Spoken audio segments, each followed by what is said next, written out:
ఏ background లేదు.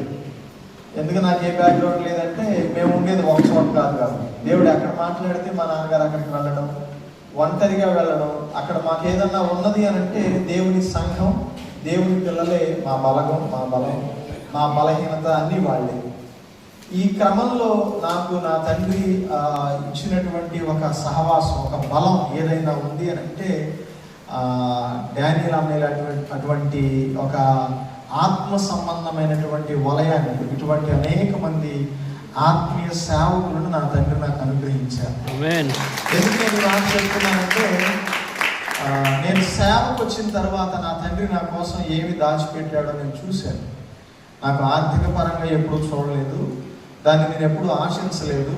నా సమయం వచ్చినప్పుడు ప్రతిదీ నా దగ్గరకు వచ్చింది. కానీ నేను సేవలోకి వచ్చిన తర్వాత మా నాన్న నా కొరకు నా చుట్టూరు ఉంచిన ఈ ఆత్మీయ వలయాన్ని ఒక్కొక్కరిని నాకు పరిచయం చేసినప్పుడు నేను ప్రతి సందర్భంలో నా కళ్ళు చెమ్మగిలుతాయి.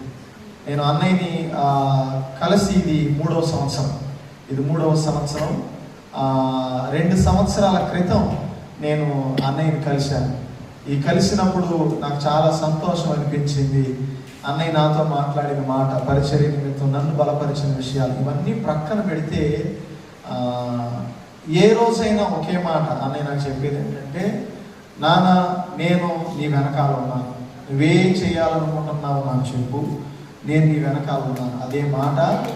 ఆ సహవాసం పొందుకోవడం. కొంతమంది మాటలు చెప్తారు, కానీ ఆ మాటలు వెనుక క్రియారూపకం దాల్చడం అనేది ఒకటి ఉంటుంది. అది నేను దైవజనం ద్వారా నేను చూశాను. సో కనుక మరి ఇటువంటి ఆత్మీయ సహోదరుల అన్నయ్య నేను కలిగి ఉండడం నాకు దీవెన. ఆయన ఒక టీచర్ కాదు, ఆయన గొప్ప అభిషేకం కలిగిన గొప్ప సేవకులు.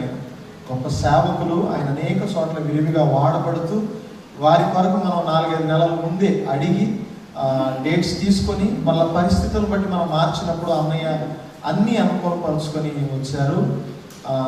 ఈ ఒక టీచింగ్ కోసం కాదు, రానున్న దినాల్లో మన మధ్యలో వాక్యం బోధించడానికి, సంఘాన్ని బలపరచడానికి వస్తారు. మనకి కాన్ఫరెన్స్ జరుగుతుంది ఆగస్టులో.